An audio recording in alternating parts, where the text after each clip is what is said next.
अस्सलाम वालेकुम everyone, welcome back to my YouTube video. तो आज के इस लेक्चर के अंदर हम देखेंगे इनर जॉइन के बारे में। पिछली वीडियोस के अंदर हमने जॉइन के बारे में समझा था कि जॉइंस क्या होते हैं और उसकी टाइप्स के बारे में हमने दिखाया था कि क्या क्या टाइप्स हमने इसको डिस्कस करनी है। तो पहली टाइप जो है हमारे पास वो है इनर जॉइन की। तो इनर जॉइन को डिस्कस करते हैं कि इनर जॉइन क्या है। यहाँ पर हमारे पास डेफिनेशन लिखी हुई है इनर जॉइन की। An inner join in SQL is used to combine rows from two or more tables based on a related column between them। ठीक है, अगर आपने पिछली वीडियो देखी होगी तो यहाँ तक जो डेफिनेशन हमारी है ये पिछली वीडियो की ही है, जो हमने डिटेल में समझी थी कि इसका क्या मकसद है। उसके बाद इनर जॉइन में थोड़ी सी चेंजिंग क्या है वो आगे पढ़ते हैं। It returns only the matching rows where there is match in both tables. ये क्या करती है, सिर्फ वही डेटा हमें रिटर्न करती है, वही डेटा ला कर देती है जो रोज मैच करती हैं दोनों टेबल्स में। मतलब कि अगर यहाँ पर हमारे पास एक डायग्राम है, समझे ये हमारे पास लेफ्ट टेबल है, मतलब टेबल 1 समझ लें, और हमारे पास एक राइट टेबल है यानी टेबल 2। अब जब इनर जो है काम क्या है कि इसके अंदर जो कॉमन डेटा होगा, ठीक है, तो सिर्फ हमें मैच डेटा होगा, सिर्फ वो हमें रिटर्न करेगा सिर्फ। ठीक है, ये डायग्राम से आपको अच्छे तरीके से क्लियर होगा कि इनर जॉइन किस लिए यूज़ होते हैं, जो कि इसलिए कि दो टेबल्स के अंदर जो भी कॉमन डेटा होगा सिर्फ हमें वो रिटर्न करेगा। इसको हम समझते हैं एक एग्जांपल से। यहाँ पर मेरे पास दो टेबल्स हैं, एक कस्टमर टेबल है, एक ऑर्डर्स टेबल है। सही है, ये किसी जो है स्टोर का डेटा है जिसके अंदर उसने कस्टमर्स का जो भी कस्टमर्स के पास आए हैं उसका डेटा अलग कर लिया और जो उन्होंने ऑर्डर किया उसका डेटा अलग कर लिया, अलग अलग टेबल्स के अंदर उसको ऑर्गेनाइज करती है। ठीक है, अब हो सकता है कि मुझे डेटा को क्या करना, जॉइंस लगाने हैं उसके अंदर। और जॉइन लगाने के लिए मैं क्या करूँगी, अब पहले मुझे ये सिलेक्ट करना है कि मुझे जॉइन लगाने के लिए इन दो टेबल्स में के अंदर में कौन कौन से कॉलम्स क्या चाहिए। फॉर एग्जांपल हो सकता है कि मुझे कस्टमर आईडी का कॉलम चाहिए, नेम का कॉलम चाहिए, और यहाँ से ऑर्डर आईडी का कॉलम चाहिए, और यहाँ से प्रोडक्ट का कॉलम चाहिए।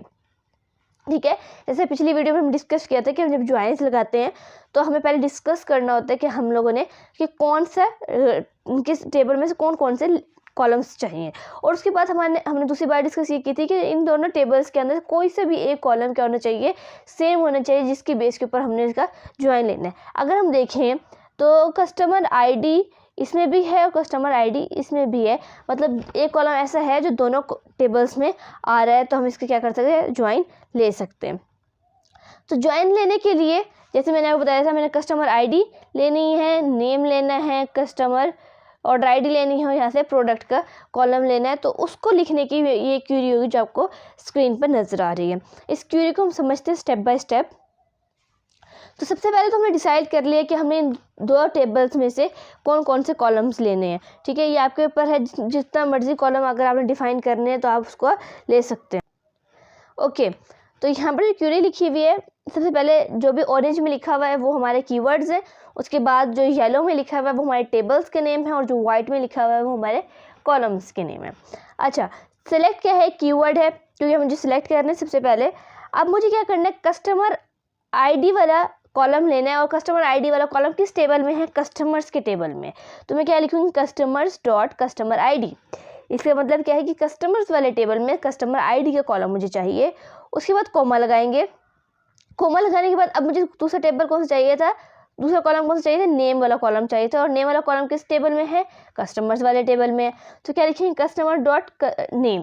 ठीक है, मतलब कस्टमर्स वाले टेबल में नेम नाम का कॉलम मुझे चाहिए। उसके बाद फिर कोमा लगाएंगे, और उसके बाद मुझे जैसे ये वाला ऑर्डर आईडी लेना है। अब ऑर्डर आईडी किस टेबल में है, ऑर्डर्स वाले टेबल में, तो लिखेंगे ऑर्डर्स डॉट ऑर्डर आईडी।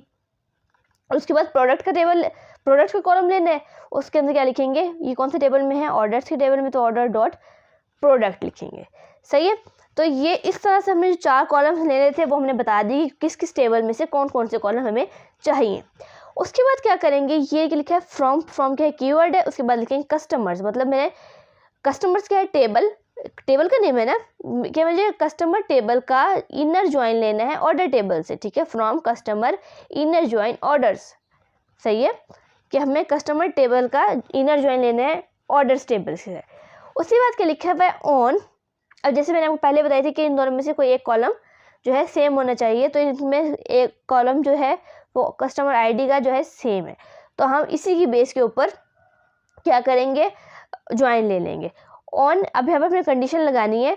अब ये कौन सा कॉलम है, कस्टमर आईडी, कस्टमर्स के टेबल में कस्टमर आईडी इक्वल होनी चाहिए ऑर्डर्स के टेबल में से ऑर्डर आईडी, ठीक है, मतलब ये दो कॉलम क्या होने चाहिए, इक्वल होने चाहिए, सही है। अगर हम इसको खुद से रन करें, चेक करें तो कैसे होगी, जो ये कंडीशन हमने लास्ट में लगाई है इसके ऊपर हम बिहाफ पे चेक करें तो देखिए हमने कहा कस्टमर आईडी सेम होनी चाहिए कस्टमर आईडी ऑर्डर्स की। तो अब ये देखिए 1 इसके अंदर है, 1 इसके अंदर मैच हो गया। मैच होने के बाद अभी 4 टेबल्स हमने 4 कॉलम्स जो हमने डिफाइन किए थे वो 4 कॉलम्स का डेटा हमें मिल जाएगा, ठीक है। उसके बाद ये चेक करेंगे 2 इसके अंदर है लेकिन इसके अंदर नहीं है, लेकिन तो इसका डेटा हमें नहीं मिलेगा। उसके बाद चेक करेंगे 3 है इसके अंदर, 3 इसके अंदर मौजूद है, तो क्या मतलब कि जो 4 कॉलम्स हमने डिफाइन किए थे उन 4 कॉलम्स का डेटा हमें मिल जाएगा। तो ये देखें ये हमारा होगा आउटपुट कि हमने 4 कॉलम्स डिफाइन किए थे और इन 4 कॉलम्स के बेस के ऊपर हमारे पास सिर्फ क्या होता है 1 और 3 कॉलम्स जो थे जो सेम थे, तो हमें उनका डेटा देखने को मिल गया है। आई होप सो आपको एक क्यूरी समझ आएगी कि इनर ज्वाइन की क्यूरी किस तरह से लिखते हैं। ये बहुत इंटरेस्टिंग है और अगर आपको वीडियो नहीं समझ आए आप इसको दोबारा रिवाइंड करके देख सकते हैं। आई होप सो आपको ये समझ आ जाएगी। उसके बाद हमारे पास एक एग्जाम्पल है एसक्यूएल के इनर ज्वाइन की। इसके अंदर आपको 2 टेबल्स दे रखे हैं और उसका आउटपुट भी दे रखा है। हमने क्या करना है, इसकी क्यूरी लिखनी है।